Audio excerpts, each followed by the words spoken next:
आपल्या सगळ्यांचं स्वागत आहे। आज श्रीरामनवमीच्या महाउत्सवामध्ये आपण सगळेजण एवढ्या मोठ्या संख्येने जमलात, त्याबद्दल आपल्या सगळ्यांचे या ठिकाणी स्वागत। श्रील प्रभुपादांनी जे मंदिराची स्थापना,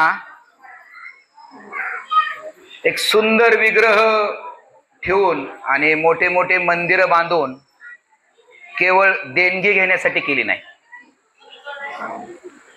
तर श्रील प्रभुपादांनी या ठिकाणी श्रवण दिलं।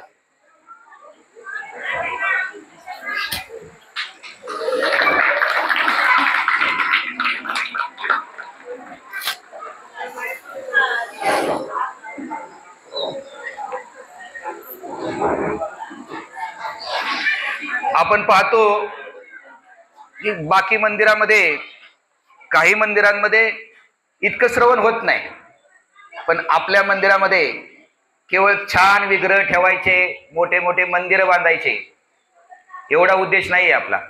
तर त्याच्यापेक्षाही महत्त्वपूर्ण उद्देश असा आहे की सगळ्यांना श्रवण करण्याची, भगवंतांच्या लीला ऐकण्याची, भगवंतांविषयी ऐकण्याची संधी दिली जाते आणि ती इस्कॉनच्या मंदिरामध्ये प्रामुख्याने दिली जाते। तर आज खूप महत्त्वपूर्ण असा दिवस आहे आणि सगळ्यांच्याच मनात एक इच्छा असते, सर्वजणच बोलून दाखवतात की राम राज्य यायला पाहिजे। रामांविषयी या भारतीय संस्कृतीमध्ये आणि लोकांच्या मनामध्ये जी एक भावना आहे, अनेक वर्षापासूनची भारतीय संस्कृती खरं तर या रामायण, महाभारत, नंतर भगवद्गीता, श्रीमद भागवतम यांच्या कथेनेच टिकू नये। तर मी म्हणत होतो की सगळ्यांची इच्छा एक आहे की राम राज्य यायला पाहिजे। राम राज्य येणं म्हणजे काय होणं? राम राज्य येणं म्हणजे राधा कृष्ण सीताराम यांना आपल्या जीवनामध्ये सेंटरला ठेवणं, आणि आपण ते शिकवतो। आपल्या जीवनाच्या म्हणजे संपूर्ण कुटुंबाच्या मध्यभागी रामांना, सीतादेवींना, कृष्णांना, राधाराणींना ठेवणं आणि आपलं जीवन जगणं म्हणजे रामराज्य येणं। ठीक आहे, सध्या राम मंदिर तर झाले भगवंतांच्या कृपेने, आणि इस्कॉनचा प्रचार जर असाच वाढत गेला तर एक रामराज्याचाही काही अनुभवू शकतो। हे रामराज्य काय होतं? लोकांना एवढी रामराज्याची का आतुरता आहे? रामराज्याची वैशिष्ट्य काय होते? काय एक दोन गोष्टींवरती आपण चर्चा करू शकतो। सगळ्यात महत्वाचं म्हणलं जातं की तिथं अकाली मृत्यू म्हणजे वृद्ध होण्याच्या आधी मृत्यू कुणाला येत नव्हता। असं कधी होत नव्हतं की वडिलांच्या आधी मुलाचा मृत्यू झालाय, हे एक वैशिष्ट्य। तर एक व्यक्तीत ते आता आशीर्वाद मुलांना देताना कसा देतात? ते मुलांना आशीर्वाद देतात की वृद्ध झाल्यानंतर तुझा मृत्यू यावा। आपण चिरंजीवी वगैरे म्हणतो ना, आता आशीर्वाद काय द्यायचा? वृद्ध झाल्यानंतर तुझा मृत्यू यावा। कारण हे युग असं कलियुग आले की कुणाला कधी मृत्यूला सामोरे जावे लागेल हे सांगणं कठीण आहे, पण राम राज्यात असं नव्हतं। वृद्धत्व आल्यानंतर नैसर्गिकच मृत्यू यायचा। दुसरी गोष्ट, पाऊस लोकांच्या इच्छेने पडायचा। लोकांच्या इच्छेने पडायचा म्हणजे काय व्हायचं? पावसाळ्यातच पाऊस पडायचा, याला लोकांच्या इच्छेने म्हणा। पावसाळ्यामध्येच पाऊस पडणार, आणि तो पण जेवढा गरजेचा आहे तेवढा, नाही तर ओला दुष्काळ, सुका दुष्काळ, तसं नाही, जेवढा गरजेचा आहे तेवढाच पडायचा। अजून काय, सर्व लोक सुंदर होती आणि एकही असं आपण भिकारी म्हणतो ना, तसं तिथं कोणी नव्हतं। अजून तिथं वकील आणि डॉक्टरांची गरज नव्हती। आज वकील नाहीत, त्यामुळे मी वकिलांविषयी थोडं बोलून घेणार आहे आज। मला आज मोठी संधी, मला आजच कळलं की वकील नाहीत म्हणून, मला तर वकिलीविषयी थोडं बोलावं। आणि डॉक्टर पण नाहीत आपले, ते पण दिल्लीला गेलेत। आपले जे मोहनचंद्र प्रभूजी बाकी असतील, पण मोहनचंद्र प्रभू तर दिल्लीला गेलेत। तर वकील आणि डॉक्टरांची गरज नव्हती, म्हणजे लोक तिथं आजारीच पडत नव्हते। आणि न्यायालय नव्हतं, दंड संहिता नव्हती, कारण तिथे एकमेकांच्यात वादच होत नव्हते। भांडणच त्यांच्यामध्ये होत नव्हते. ऍक्च्युली वकिली कधी आले, न्यायालय कधी आलं? हे न्यायालय इंग्रजांनी आणलं. पूर्वी न्यायालय नव्हतं. पूर्वी जे सगळे जे काय न्याय निवाडे मंदिरासमोर व्हायचे, लोक जे प्रमुख लोक तिथले होते ते करायचे. न्यायालय नव्हते. इंग्रजांनी न्यायालय आणलं. त्यामध्ये त्यांचा स्वार्थ होता. दुसरं काय, इंग्रजांनी दोन गोष्टी आणल्या. एक आणलं कोर्ट आणि दुसरं आणलं कॉलेज. आपल्याला अभिमान असतो मी कॉलेजमध्ये, पण हे कॉलेज काय आहे? वैदिक संस्कृती त्यांना नष्ट करायची होती म्हणून त्यांनी कॉलेज आणले. आणि आम्ही म्हणाल ते शिक्षण घ्या, गुरुकुल बंद. आम्ही म्हणाल ते शिक्षण घ्या आणि आपल्याला म्हणतात की त्यांनी आपल्याला कारकुनी शिक्षण दिलं. जे वैदिक पद्धतीने गुरुकुल पद्धतीने शिक्षण होतं ते बंद केलं आणि त्यांनी कॉलेज आणलं. आणि दुसरं आणलं त्यांनी कोर्ट आणलं. पूर्वी कोर्ट नव्हतं. गावामध्ये न्याय निवाडा व्हायचा, एका दिवसात न्याय मिळायचा. अजूनही कधी कधी तंटामुक्ती होतात, लगेच न्याय मिळतात, कारण लोकांना माहिती आहे कोर्टाचा अवघड आहे. आता काय झालंय? आता अशी व्यक्ती न्याय देते की ज्याला तो काय घडलेला प्रसंगच माहित नाही. न्याय होतो तिकडे दिल्लीत, प्रसंग घडला इकडे गावात. पण गावात काय व्हायचं? अशी व्यक्ती न्याय द्यायची की ज्या व्यक्तीने त्या दोन्ही आरोपींना पाहिले, त्या प्रसंगाचाही त्याला अंदाज आहे. पण न्यायालयामध्ये काय होतं की सगळा न्याय तिकडं बसून आणि इथून सगळे ते घ्यायचं. दुसरी गोष्ट, केसचा न्याय 10 वर्ष 20 वर्ष एक पिढी निघून गेली तरी न्याय मिळत नाही. जोपर्यंत त्या दोघांचे पैसे संपत नाहीत आणि हेलपाटे मारून थकत नाहीत तोपर्यंत न्याय मिळत नाही. वकील नाहीत म्हणलं एवढं थोडं बोलूनच घ्यावं. ही आजची परिस्थिती. तर त्या काळामध्ये वकील नव्हते आणि डॉक्टरही नव्हते. मग महाराजांना कोणतरी म्हणलं, अहो मग त्यांचं जीवन कसं काय वकिलांचं होणार? त्या काळात वकिलांना काय मग जगणं अवघड आहे त्यांचं. अरे बाबा, तिथं कोण भिकारीच नव्हते, वकील नव्हते, म्हणजे बाकी सगळेजण स्वयंपूर्ण होते. असं म्हणतात की एकही न्याय करण्यासाठी कधी रामांकडे कोण आले नाही. फक्त एकदाच अशी वेळ आली की न्याय करण्याची वेळ आली. नाहीतर न्याय निवाडा हा विषय कधीच नव्हता. दंडसंहिता नव्हती, म्हणजे असं कुठं लिहिलेलं नव्हतं की असं झालं तर असा न्याय करायचा, कुणी कुणाला मारलं तर तो निर्णय घ्या, त्याला ती शिक्षा करा, असं कुठेही लिखित नव्हतं. का? कारण लोक एवढी आनंदी होती, कुणी कुणावर भांडत नव्हतं, कधी कुणाला काही आजार नाही. पण एकदाच असं झालं की एक न्याय निवाडा रामांना करायला लागला. तो कोणता? तर एका कुत्र्याला मंदिरातल्या महंतांनी मारलं आणि तो कुत्रा आहे तो रामांकडे आला आणि रामांना म्हणाला की बघा, असं असं यांनी, मी त्या मंदिराच्या इथून चाललो होतो आणि त्यांनी मला मारलं.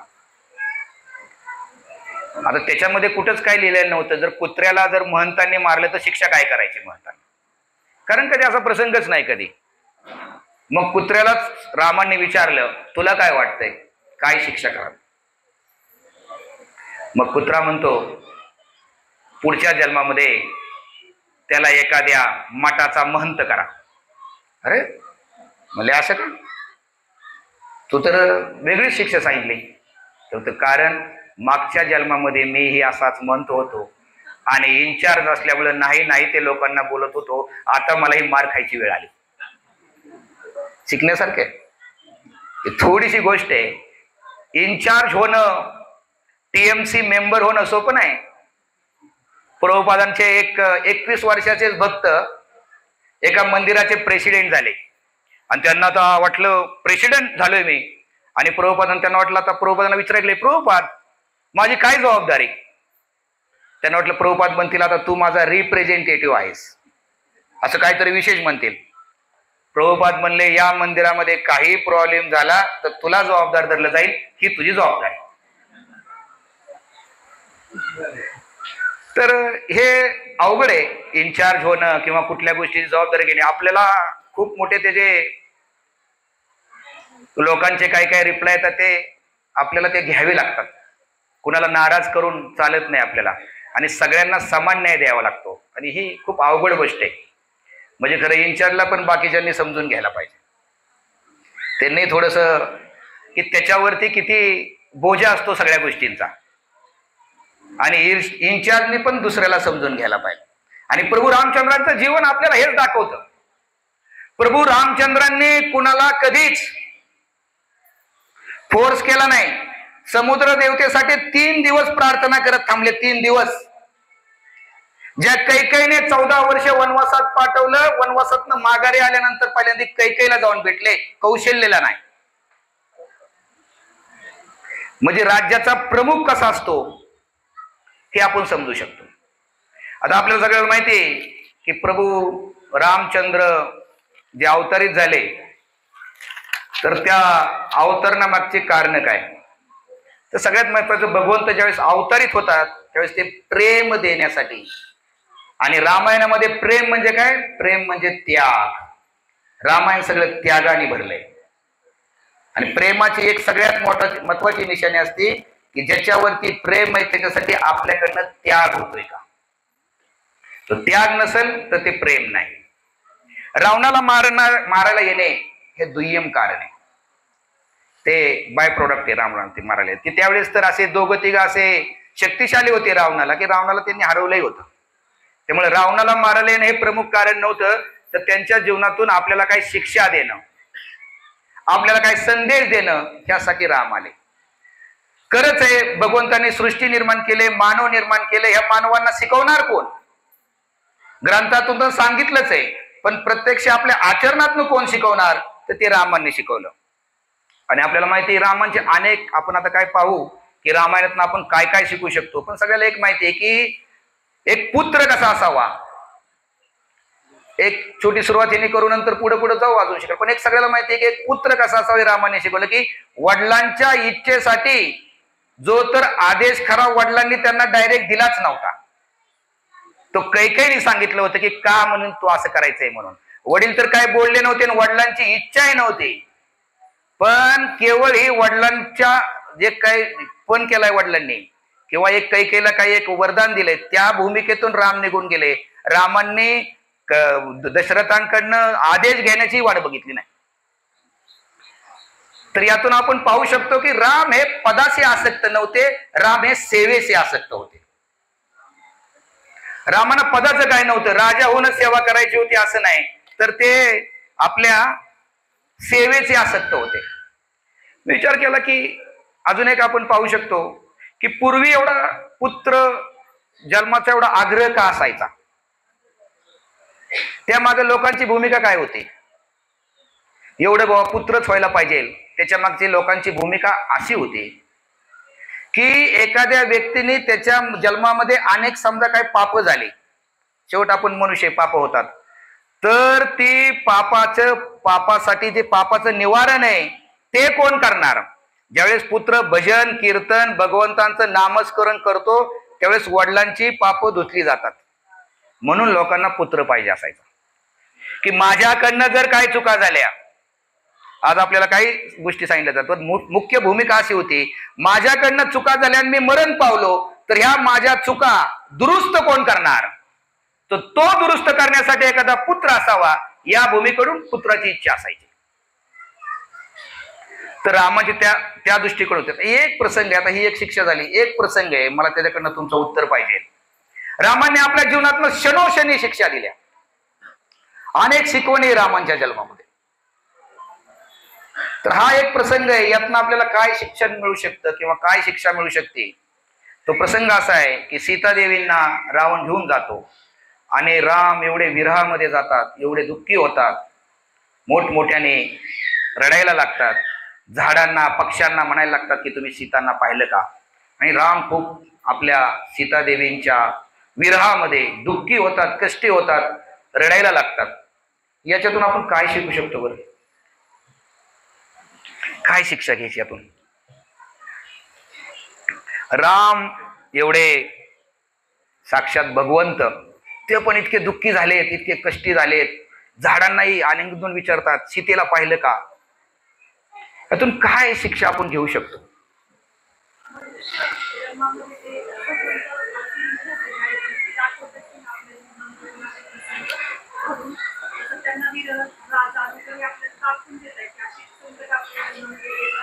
बरोबर. माताजीने एक गोष्ट चांगली सांगितली त्यांच्या ह्याने भूमिकेतून, तेही बरोबर आहे, की दाखवून देतात की दुःख जीवनात आहेत आणि सगळ्यात कठीण दुःख हे आहे पती किंवा पत्नी जाणे. दुसऱ्या व्यक्तीसाठी सगळ्यात दुःखाची गोष्ट आहे. तर गेले नव्हते पण अपहरण झालं होतं, पण तो विरह सगळ्यात मोठा विरह होता. अजून काय कोणाला? माताने सांगलं प्रभूजींकडनं काय यातून आपण शिकू शकतो? हा, पण ते एवढे रडले वगैरे, त्यातून काय? हा, पत्नीचं रक्षण करू शकत नाही याचं एक त्यांना दुःख झालं. हा माताजी, रामांचा संवेदनशील स्वभाव, की इतका त्यांना विरह झाला, इतकं दुःख झालं. तसे कधी कधी पती फार कठोर असतात. जायचंय माहेरी जा, हे बरोबर आहे, संवेदनशीलता. जायचंय जा, माहिती येईल 4 दिवसांनी. आणि आता सगळं हॉटेलला मिळतंय बाहेर खायला. मेन प्रॉब्लेम आहे त्यांचा खाण्याचा, आणि तो मिटतो आता बाहेर. संवेदनशीलता. आचार्य सांगतात, तुम्हाला ऐकून थोडा कुणाला चांगलं वाटेल कुणाला वाईट वाटेल मला माहित नाही, पत्नी बरोबर आत्यंतिक आसक्ती योग्य नाही. हे असं एक आहे की आत्यंतिक आसक्ती, प्रेम असावं नक्कीच असावं, पण आत्यंतिक आसक्ती, पत्नीच काय कुटुंबातील कुठल्याही गोष्टीवरती आत्यंतिक आसक्ती चांगली नाही, हे एक शिक्षण देतात. आणि तुम्ही जर आत्यंतिक असं आसक्त झाला तर तुमच्यावरही वेळ येऊ शकते. कारण आत्यंतिक आसक्ती ही चांगली नाहीच आहे. की हे वृद्धाश्रम वगैरे लोक म्हणतात, हा मी नाही म्हणत, की बऱ्याच वेळा आई वडिलांना बाहेर पाठवलं जातं त्याला कोणतरी कारणीभूत असतं. असे समाजात चर्चा असते की आत्यंतिक आसक्तीपोटी आपण पण म्हणतो इतका आसक्त झालाय ना पत्नीवरती, हा घरच्यांना बाहेर काढलं. मी थोडा कमी बाजूने असा विचार केला की बाबा हे खरंय, चुकीचं आहे आत्यंतिक आसक्ती. आत्यंतिक आसक्तीने काय होतं, तुम्हाला दुसरं जगच काय दिसत नाही. ज्यांनी तुमचा एवढा लहानपणापासून तुम्हाला सांभाळलं त्यांनाही तुम्ही बाहेर घेता. हे आत्यंतिक आसक्तीनं होतं. आता दुसरी गोष्ट माताजींच्या बाजूने बोलतो. एक आहे पत्नींवरती आत्यंतिक आसक्ती चांगली नाही, आणि दुसरा पॉइंट आहे तुमच्यासाठी सर्वस्वाचा त्याग करणाऱ्या पत्नीला जर संकट आले तर समुद्रावरती पूलही बांधायची तुमची तयारी पाहिजे. अरे इकडून टाळे आल्या तर इकडून यायला पाहिजे होत्या. प्रभू रामचंद्रांनी हेही दाखवून दिलं. भगवंत बॅलन्स आहेत असं कधी म्हणू नका. प्रभूजींच्या बाजूने माताजींच्या बाजूने बॅलन्स आहेत भगवंत. भगवंत सर्वांचे, आणि भगवंतांनी तेही दाखवून दिलं की जर खरंच तुमच्या पत्नीवरती संकट आलं, की ज्या पत्नीने अयोध्या सोडली, अयोध्येतला सगळा आनंद सोडला, सुमंत आला होता स्वतः, दशरथ महाराजांनी पाठवलं होतं, त्यांचा जो हे आहे सुमंतच ना, त्याला पाठवलं की जा आणि सीतेला सांग राम तर येणार नाही, तुला तर मी काय पाठवलं नव्हतं, तुझ्यासाठी तर हे काय नियम लागू नाही, ते 2 पुरुष आहेत, ते वनात राहतील जगतील, पण तू स्त्रीस, तू माघारी ये, तू आली तरी मला जगण्याची आशा राहील, तू माघारी ये, असं सुमंताला संदेश घेऊन पाठवलं होतं दशरथांनी. तरी सुद्धा सीतादेवी माघारी आल्या नाहीत.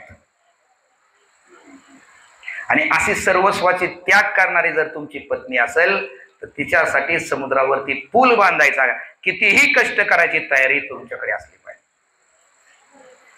आणि हे दोन्ही तुम्हाला जर जमत नसेल तर ब्रह्मचारी राहणं सगळ्यात चांगलं.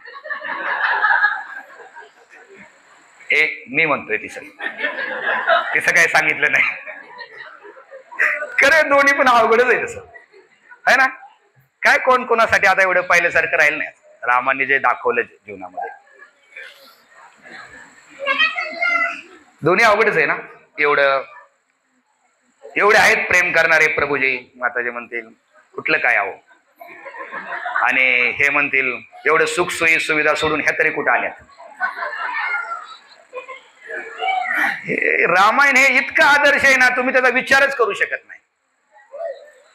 इतकं आदर्श आहे ते की नुसते आदर्शाच्या गप्पा मारणं व्यासनापासून सोपं आहे. जगणं अवघड आहे, जगणं अत्यंत अवघड आहे. रामायणासारखं जगणं अत्यंत, रामांनी जे दाखवलं, सीतादेवीने दाखवलं, लक्ष्मणांनी, शत्रुघ्नांनी जे दाखवलं ते कोणच दाखवू शकत नाही आजच्या जीवनामध्ये. आता मग प्रश्न असा पडतो, बऱ्याच वेळा आपल्याला हा पेच निर्माण होतो, हे कुटुंबाशी आसक्त की अनासक्त काय नक्की? एक लक्षात घ्या, कुटुंबातील व्यक्तीचे चांगले संबंध असणे ही आपली खूप मोठी शक्ती. आणि कुटुंब व्यवस्था आहे ना, ही भगवंतांनी निर्माण केली. त्यामुळं हे वैराग्य वगैरे आपण ह्या गोष्टी करतो ते 1% लोकांना शक्य आहे. ही भगवंतांनी जाणीवपूर्वक व्यवस्था केली का? कारण ही भक्तीसाठी पूरक आहे. भक्तीसाठी कुटुंब ही खूप मोठा आधार आहे. मला सांगा बरं, कुटुंबामध्ये जर तुमचं वाजेत असेल, होईल का भक्ती आपली? आई वडिलांचे संबंध चांगले नाहीत, पुत्राचे आईचे संबंध चांगले नाहीत, नंतर पती पत्नीचे संबंध चांगले नाहीत, तर आपलं जीवन ठीक चालेल का? त्यामुळं रामायण जर तुम्ही जर पाहाल तरी कुटुंब व्यवस्था कशी चांगली राहील हे शिकवतं. रामायणामध्ये मग एवढं सांगितलंच नसतं. जर सगळं वैराग्य वैराग्य असतं तर रामांच्या शिकवणी बघितल्या, सीतादेवींच्या बघितल्या, लक्ष्मणांचं बघितलं, भावाने कसं राहावं, नंतर पतीने पत्नीशी कसं राहावं. तर हे आपण, आणि मला सांगा, प्रेम प्रेम म्हणतो आपण भगवंतान करायला, सगळ्यात पहिल्यांदा आपण प्रेम कुठं शिकतो बरं? कुटुंबातच शिकतो. कुटुंबामध्येच लहान मुलाला आईवरती प्रेम करायला शिकवलं जातं. फक्त अपेक्षा एकच आहे, हेच प्रेम असं वाढत वाढत जावं आणि ते भगवंतांवरती यावं. प्रेम कुठं शिकतो आपण? घरी शिकतो. नंतर घरनं शिकल्यावर थोडं समाजात जातो, मग समाजावर प्रेम करायला लागतो, मग आपल्या जातीवरती करावा लागतो.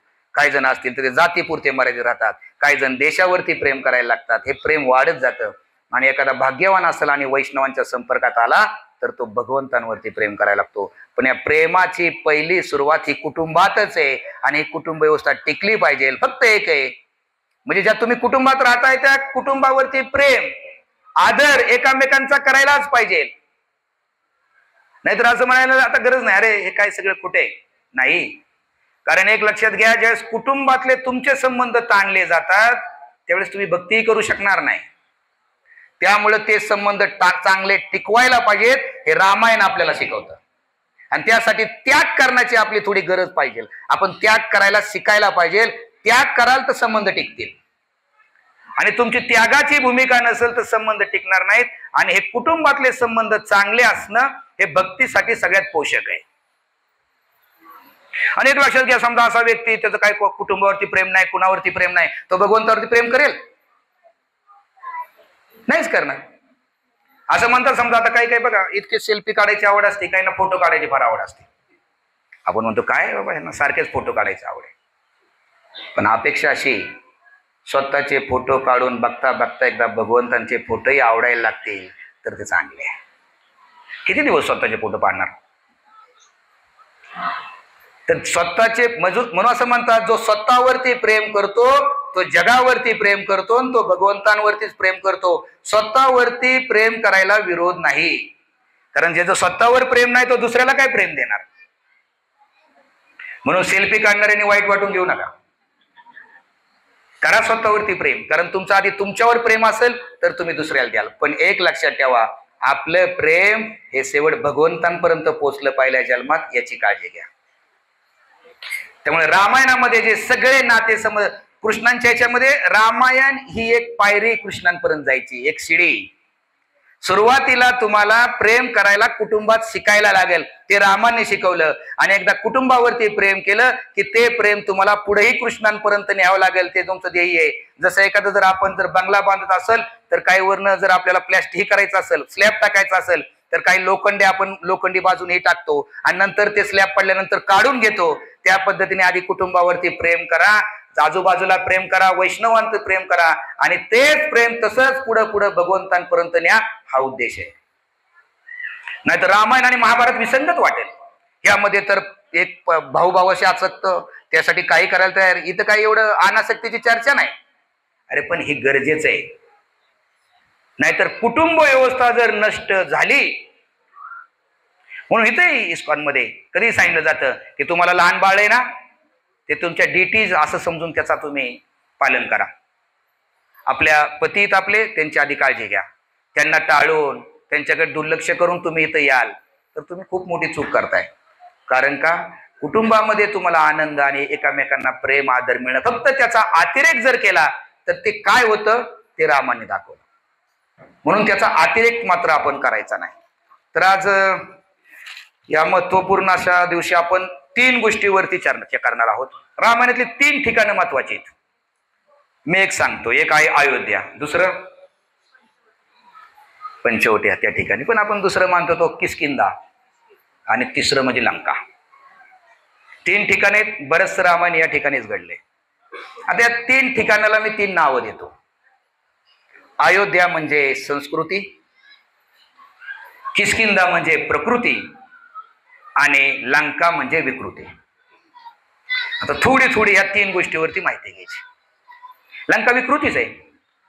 काय परिस्थिती तिथली? सुरुवात कुठून करायची? संस्कृतीपासून करायची का विकृतीपासून? उलट येऊ. संस्कृती खूप मोठी आहे. संस्कृती रामायणातली तुम्ही ऐकाल तर आपण म्हणून आपण कुठंच नाही, आपण कुठंच नाही. विकृतीपासून येऊ. विकृतीचं आपलं काय जुळतंय का बघा. लंका म्हणजे विकृती. विकृती म्हणजे काय तर लंकेमध्ये रावणाला आधारित काही गोष्टी आपण पाहू. लंकेतील एकही गोष्ट, ज्या काही सगळ्या गोष्टी आल्या होत्या त्या रावणाने सगळ्या चोरून आणल्या होत्या. ही विकृती. ही चोरायची सवय तेव्हापासून आहे. काय चांगलं दिसलं की रावण चोरून आणायचा. आपण चोरून नाही आणत, पण दुसऱ्याचं काय चांगलं दिसलं की आपल्यालाही असावं असं वाटतं.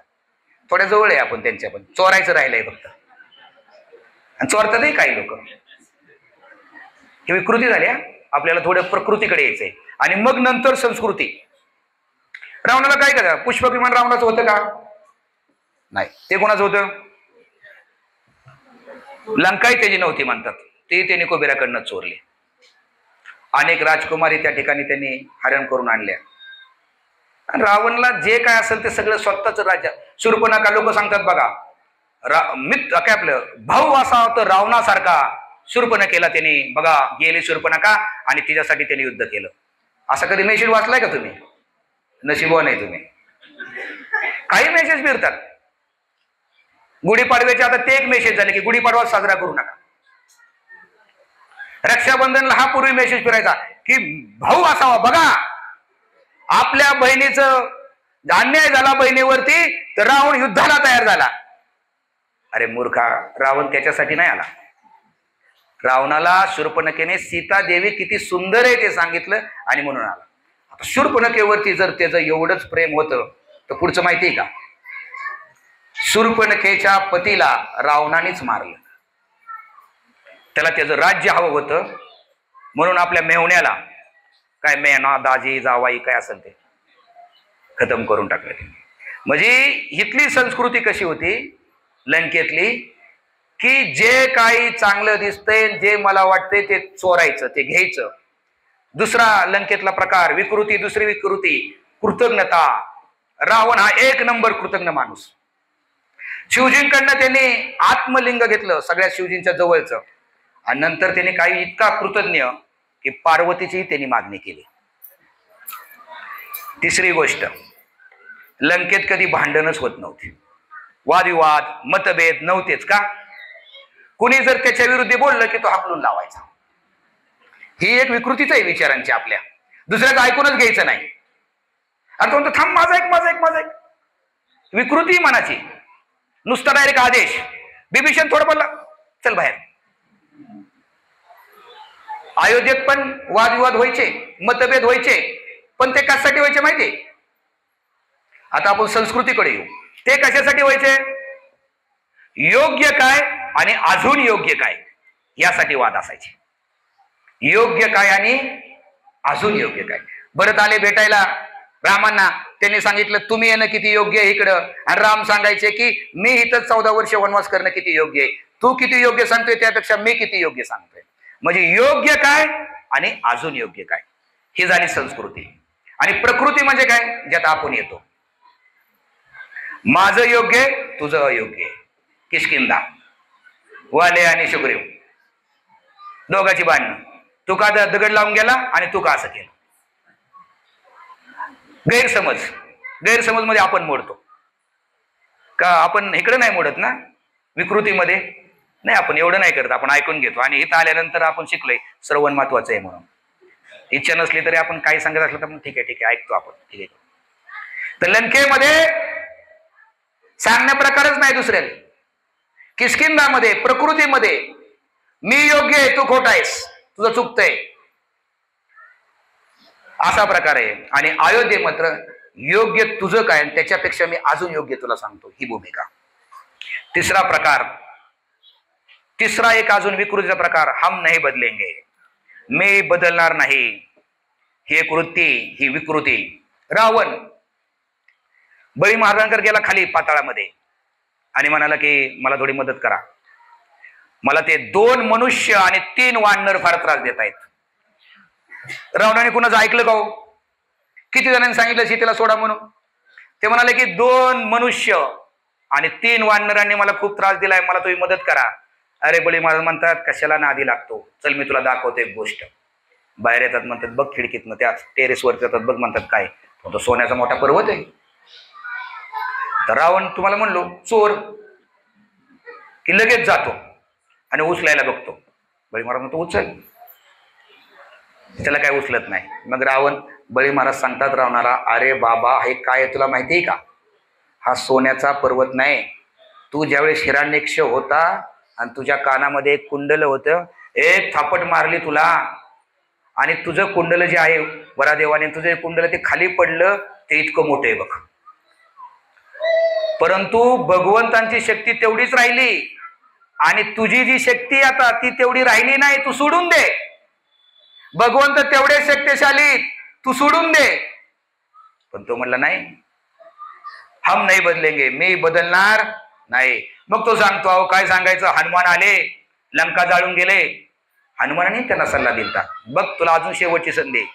सुग्रीव आले, रावण आरशात बघत होता स्वतःचा चेहरा आणि सुग्रीव थुंकले त्याच्यावरती आणि सुग्रीवांनी सांगितलं की बघ सीताला माघारी देऊन टाक. सीता देवीने नाही ऐकलं.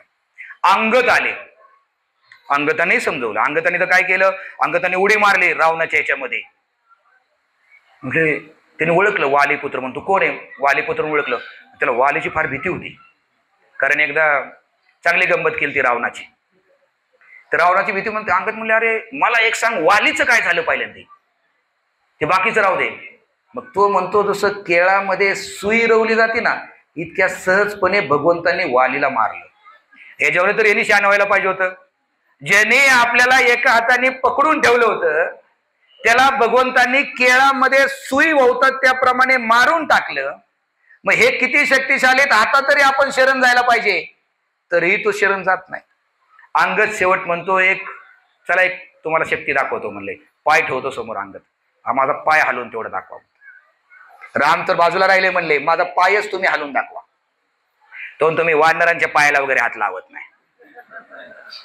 मग त्या इंद्रजितला बोलवलं जातो, इंद्रजित हलवायचा प्रयत्न करतो, त्यालाही हालत नाही. रावणही परत स्वतः तयार होतो, रावणाला सुद्धा अंगदचा पाय हलत नाही. तो त्याचे 20 हात वापरतो तरी हलत नाही.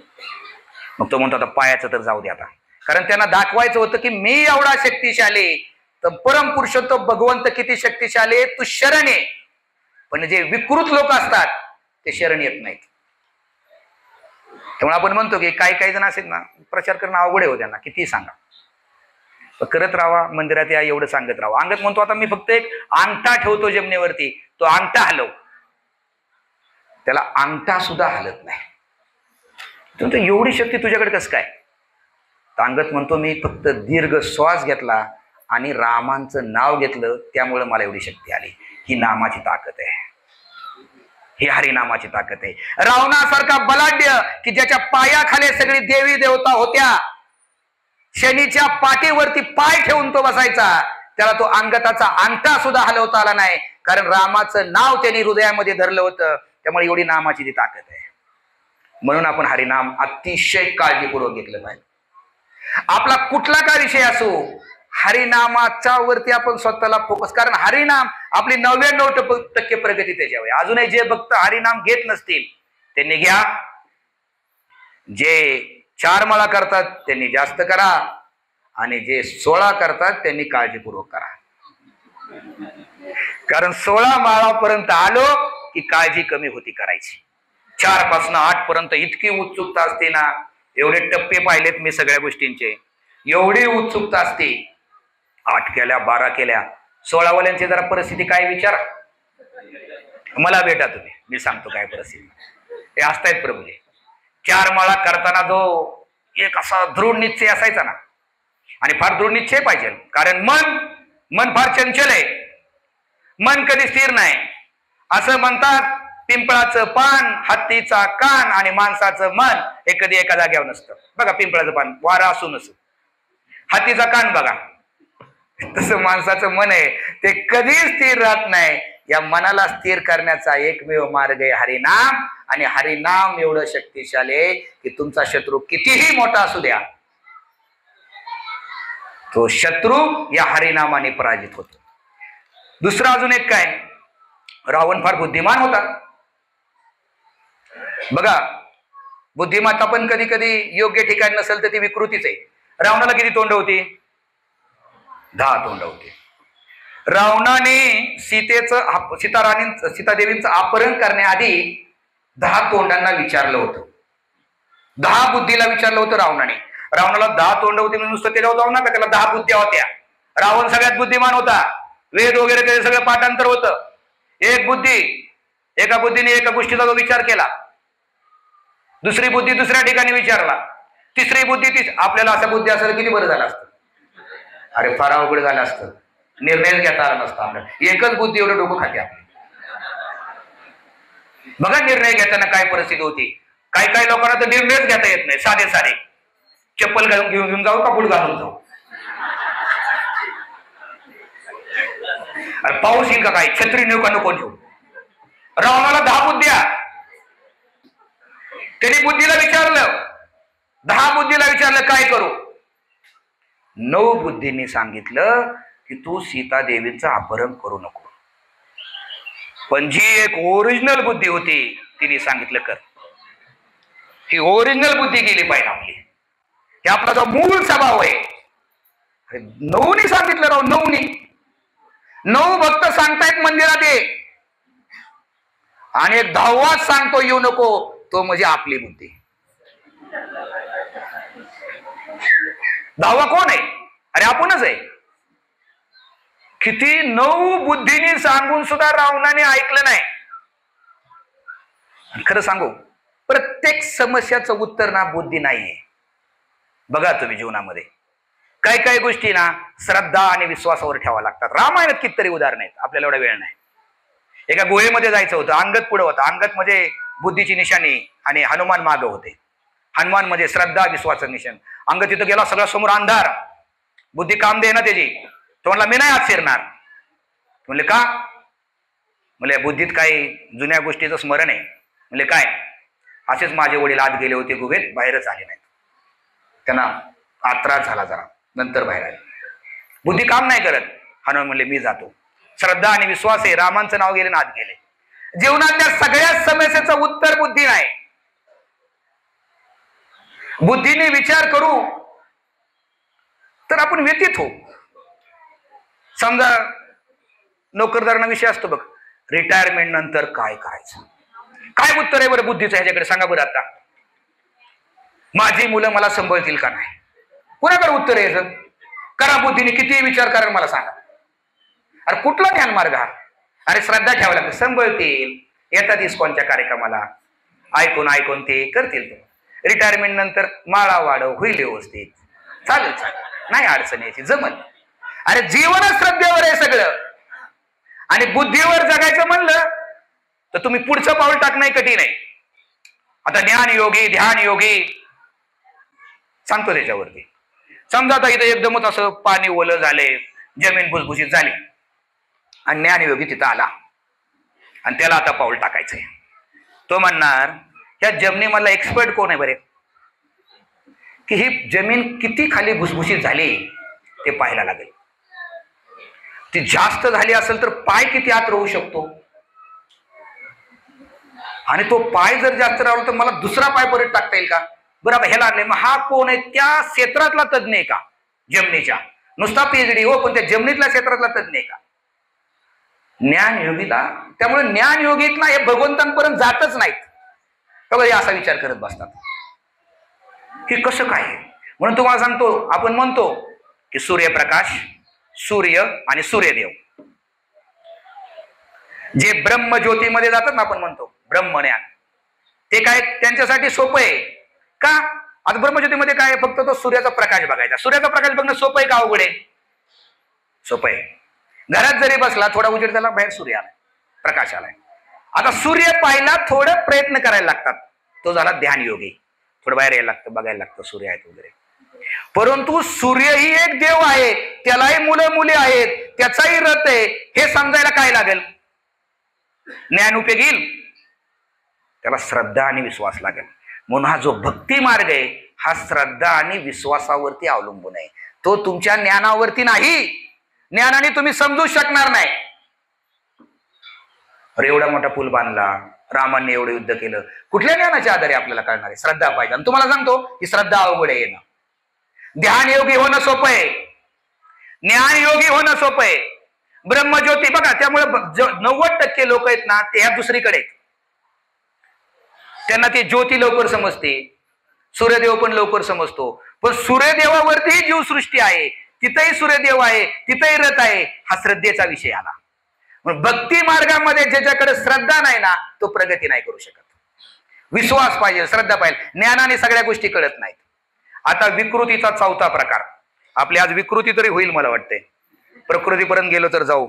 संस्कृती तर आता तुम्हाला सगळ्याला माहितीच आहे, आणि सांगणं ते कठीण आहे, थोडं झेपत पण नाही ते आपल्याला. पुढचा प्रकार, वापरा आणि टाकून द्या. रावणाचा स्वभाव, विकृती. काही काही लोक वापरायचं आणि टाकून द्यायचं. काय केलं रावणाने? कुठं आला हा प्रसंग? रावण काय करायचा? राक्षसांना वापरायचा युद्धात, आणि राक्षस मेले की म्हणायचं पहिल्यांदा समुद्रात टाकून द्या. राक्षस मेलेला राक्षस समोर दिसला नाही पाहिजे, 2 कारण. त्याला समुद्रात का टाकायचं? बाकी राक्षसांचं जे काही मनोबल आहे ते कच्ची होईल, आणि विरोधी पार्टीला कळल की किती राक्षस मेली.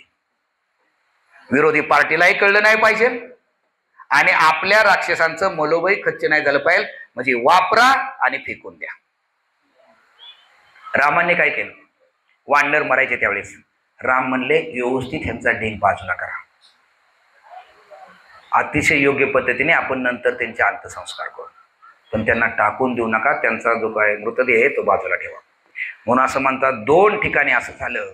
ज्या वेळेस हनुमान ती संजीवनी बुटी घेऊन आले, त्यावेळेस फक्त लक्ष्मणच ही नाही झाले जिवंत, तर त्याच्या त्या स्मेलने ते जे मेलेले सगळे जे काही वानर होते तेही जिवंत झाले तिथं. आणि दुसरे एक असं म्हणतात, ज्यावेळेस सगळं युद्ध संपलं, आणि सगळे युद्ध संपल्यानंतर सगळे देवी देवता आकाशामध्ये आले, इंद्र आले, दशरथ महाराज आले. दशरथ महाराजही बोलले, दशरथ महाराजांनी आशीर्वाद दिले आकाशातून की सीता देवीला म्हणले की तू माझ्या मुलावरती राग करू नकोस, त्याच्यावरती क्रोधित होऊ नकोस, त्यांनी जे काय सगळं तुझ्या त्या मार्फत तुला त्रास झाला. आणि इंद्रदेव म्हणाले की मी 2 वरदान देऊ इच्छितो. भगवंत म्हणले 2 वरदानापैकी एक वरदान असा दे की जे जे माझे सगळे वानर मेलेले आहेत त्यांना सगळ्यांना जिवंत कर, आणि हे जिथं हे वानर जिथं राहतील तिथं फळं, झाड आणि पाणी भरपूर दे.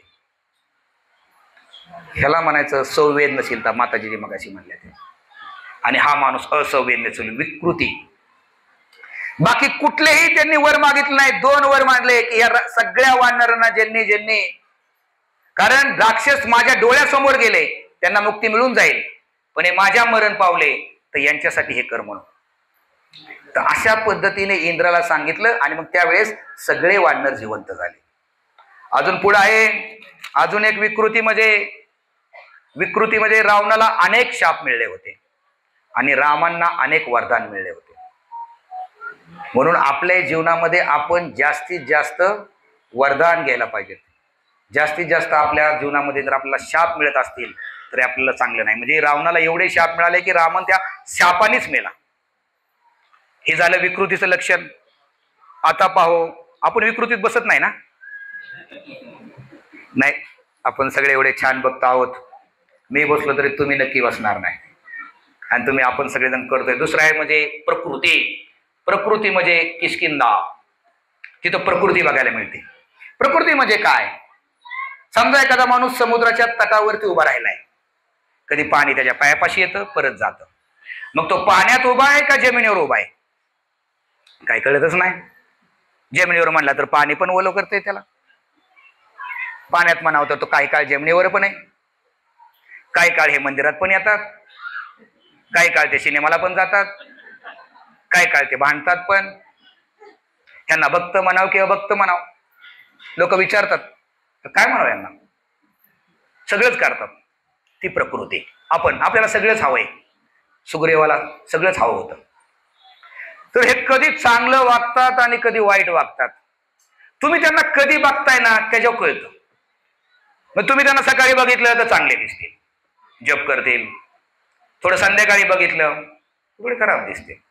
तुमच्या बघण्यावर आहे त्यांचं जे काय तुम्हाला दिसेल ना ते तुमच्या बघण्यावर आहे. हे मधले लोक आहेत, प्रकृती आपल्यासारखे मधले लोक. मग म्हणतात ना, एक तर सरळ एक चांगला आस्तिक परवडला, नाहीतर एक नास्तिक आहे. हे मधले आहेत ना, ह्यांना कधी आस्तिकता आहे कधी नास्तिकता पण आहे. हे मधल्यांचं सगळ्यांचंच अवघड आहे.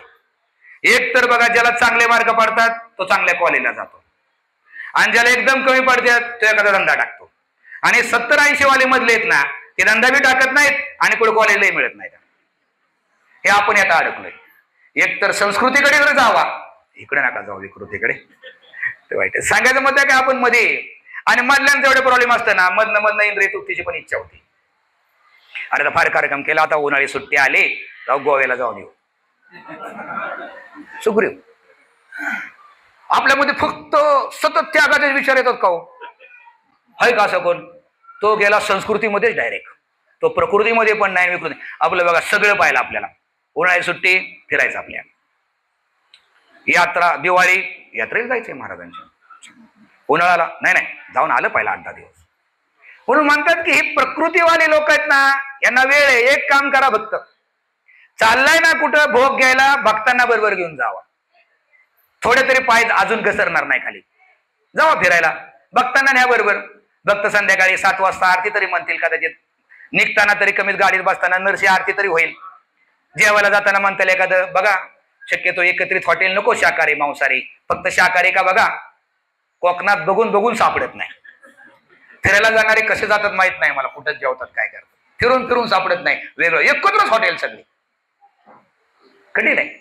ते प्रकृतीच्या लोकांनी काय करायला पाहिजे माहिती का? सगळ्यात महत्त्वाचं, भक्तांना पकडून ठेवायला पाहिजे, तर आपण विकृतीकडे जाणार नाही. तर भगवंतांचे 4 प्रकारचे भक्त रामायणामध्ये सांगितले. पहिले भक्त म्हणजे विषयी भक्त. विषयी भक्त कोण रामायणातला? विषयी भक्त सुग्रीव. भगवंताने त्याचं एक काम केलं आणि काम केलं तसं विसरूनच गेला. काय काम केलं त्याचं? वालीला मारलं, पत्नीला सोडवलं. मंदिरात 2-4 महिने आले, जी काय समस्या होती आर्थिक मानसिक भावनिक सुटली, यायचंच बंद केलं. अरे एकादशीला तरी या. सुग्रीव 4 महिने फिरकलाच नाही तिकडं. 15 दिवसातनं नाही, महिन्यातनं नाही, 2 महिन्यातनं नाही, चौकशी नाही, विचारणा नाही, भगवंत काय चाललंय. आणि भगवंत 4 महिने म्हणजे एक क्षण काढतायत तिथं सीताराणीच्या विरामध्ये. ज्याच्या जीवनात म्हणजे दुःख असतं ना, त्याला माहिती त्याचं जीवन स्लो चाललेलं असतं, दिवसच पुढे जात नसतो. आणि ह्याचं जीवन फास्ट चाललंय, 4 महिने होऊन गेलेलं कळलंच नाही. आणि ज्याच्या जीवनात आनंद येणार, रोजचा दिवस कधी जातो त्याला कळतच नाही. पण स्लो चाललेल्या जीवनाचा पण थोडा विचार सुग्रीवाने करायला पाहिजे होता. पण सुग्रीव प्रकृती मधला, कधी इकडं कधी तिकडं. समस्या सुटले की भगवंतांना विसरला, समस्या निर्माण झाल्या की हळूच मंदिरात परत आले. अरे थोडं जरा अडचणीत होतो, आलो. त्या प्रकृतीत आपल्याला राहायचं नाही. त्याला त्याची राणी मिळाली, संपत्ती मिळाली, राज्यपद मिळून विसरून गेला. पहिला भक्त रामायणातला विषयी भक्त सुग्रीव. दुसरा साधक भक्त विभीषण. जीवनामध्ये कितीही संकट येऊ द्या, अशा ठिकाणी भक्ती केली जिथं भक्ती करणंच अशक्य आहे. लंकेमध्ये भक्ती करणं सोपं आहे का? प्रोत्साहन द्यायला कोण भक्त नाही, कोणी सांगायला नाही.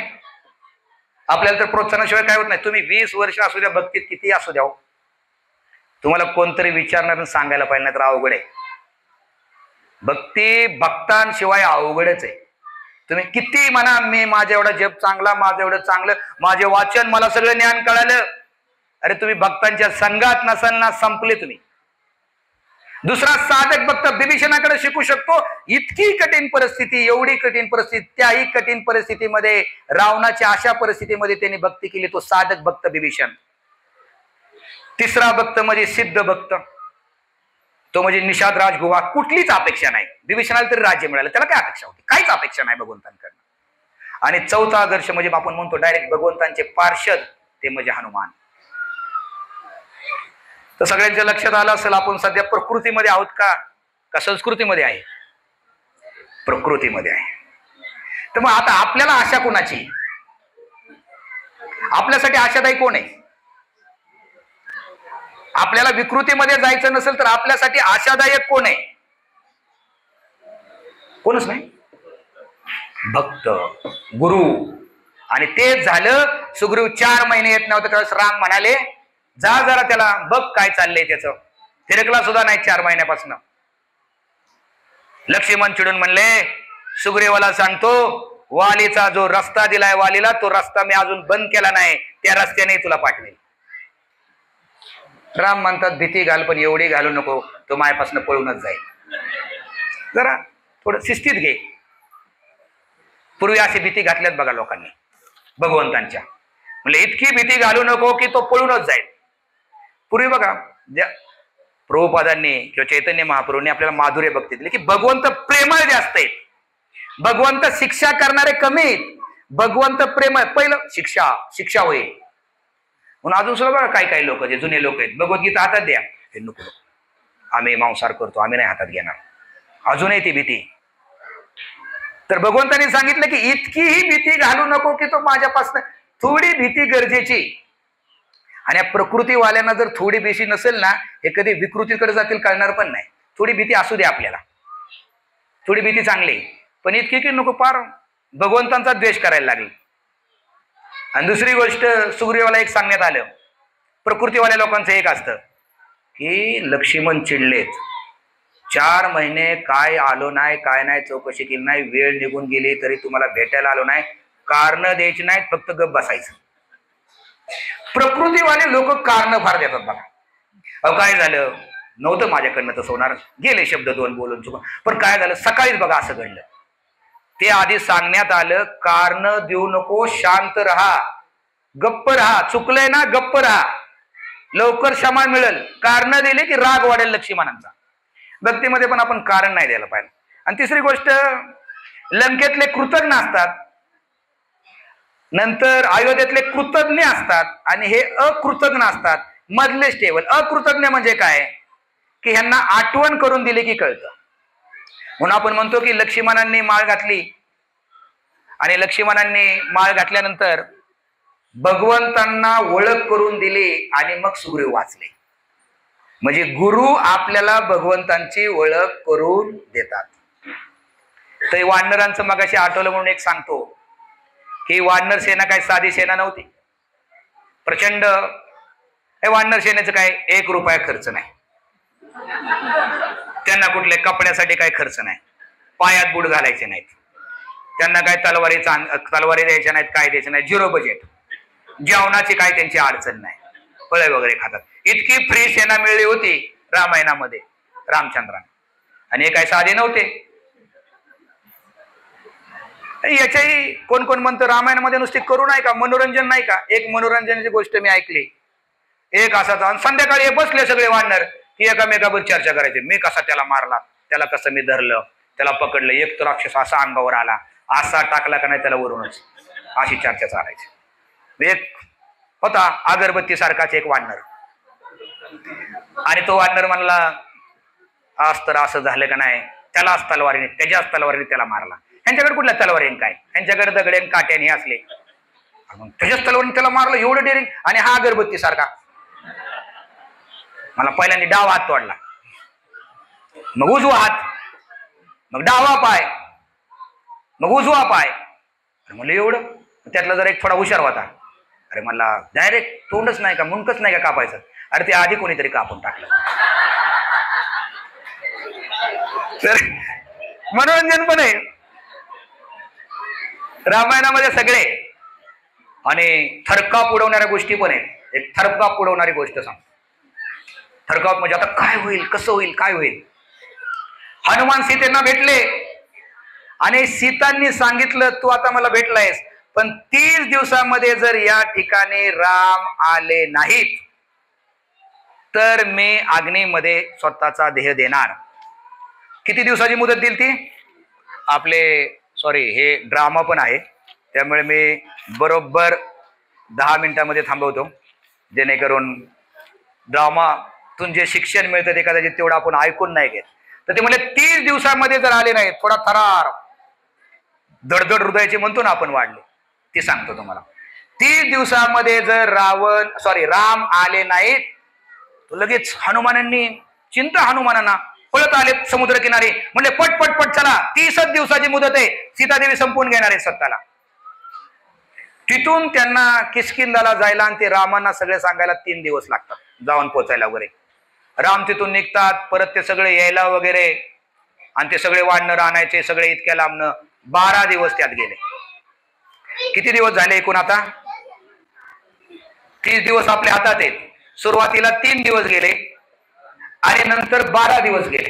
किती दिवस झाले? 15. नंतर समुद्रापाशी येतात आणि राम सांगायला लागतात समुद्राला 3 दिवस. रामांची सहनशीलता किती बघा. 30 दिवसाची मुदत असताना सुद्धा, 30 दिवसाची मुदत असताना सुद्धा राम थांबले. 3 दिवस समुद्राची प्रतीक्षा करण्यामध्ये. तिसऱ्या दिवशी मग समुद्राने परवानगीने झाले. दिवस झाले 18. दिवस झाले 18.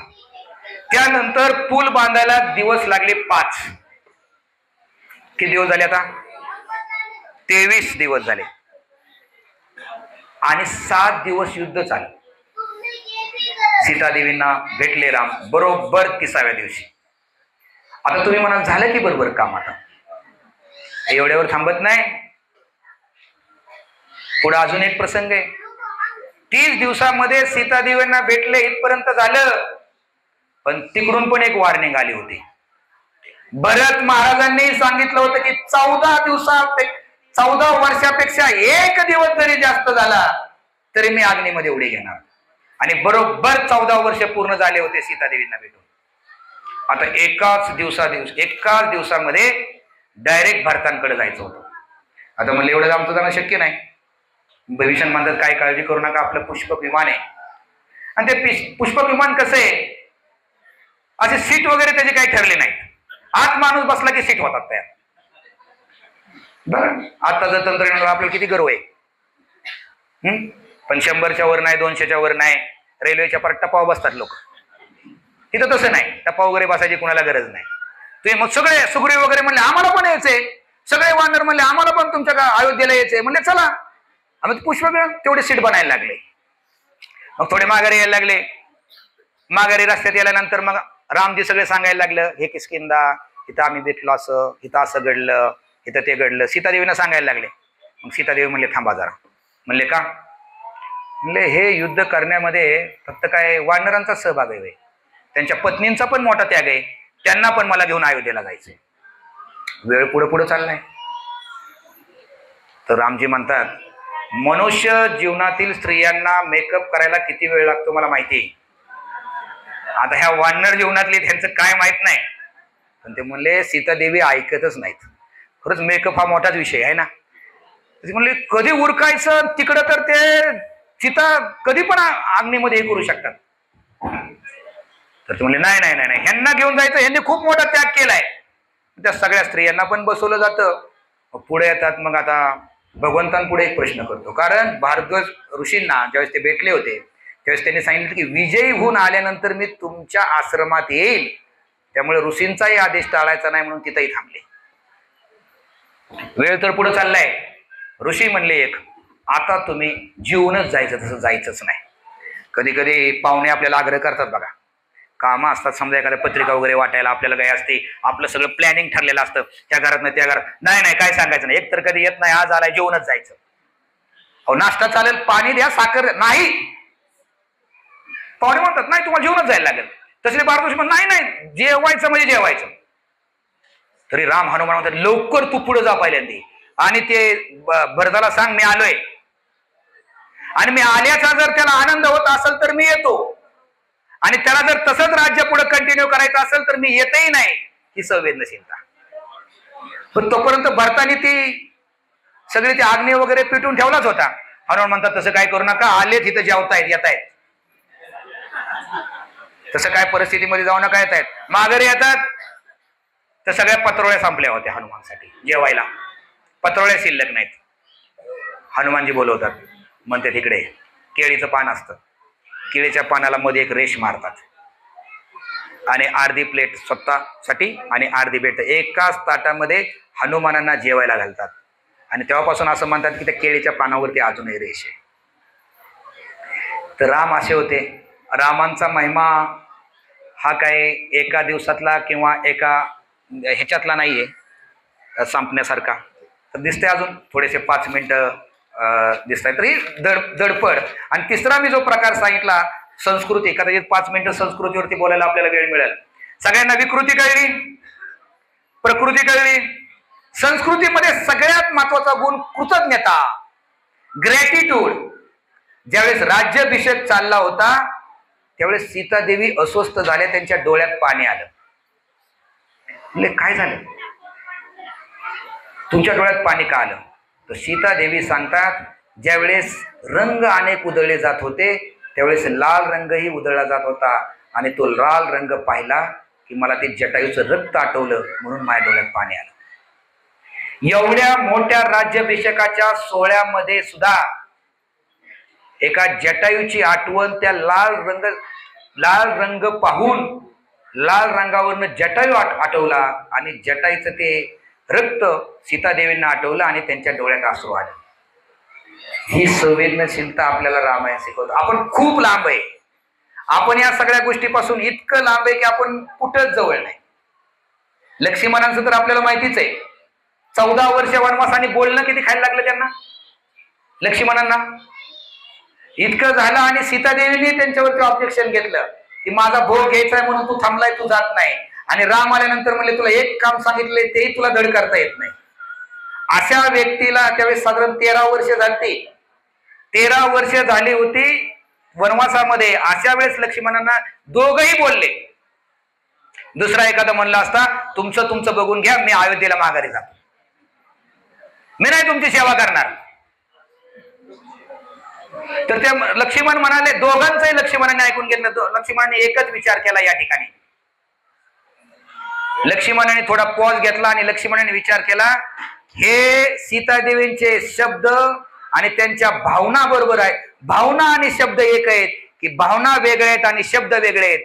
लक्ष्मणांच्या लक्षात आलं सीतादेवींच्या भावना अशा नाहीत, पण शब्द मात्र कठोर पडलेत. पण भावना तशा नाहीत, कारण सीतादेवी अशा नाहीत. कधी कधी वडील, मुलगा उशिरा आल्यानंतर वडील काही बोलतात त्याला, तुला कळत नाही का, अक्कल नाही का, एवढ्या उशिरा येतोस, तुला डोक्याचा भाग नाही, हे झाले शब्द. पण त्या मागची भावना काय, त्याच्या मागची भावना ही की तू उशिरा येतोय, त्याची मला काळजी वाटते, ही भावना आहे.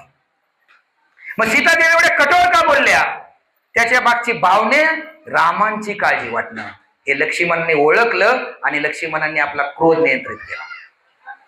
परत विचार केला की राम जे बोलतायत ते रामांची भावना ती का रामांचे शब्द आणि भावना समान आहेत.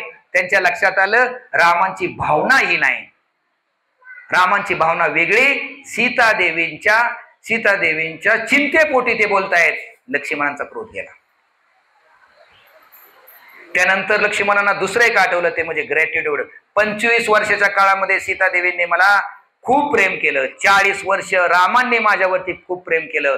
त्या प्रेमापोटी एक चूक झाली म्हणून मी त्यांचं इतक्या वर्षाचं माझे आणि त्यांचे संबंध काही सेकंदासाठी मी तोडणार नाही, म्हणून लक्ष्मण शांत बसले.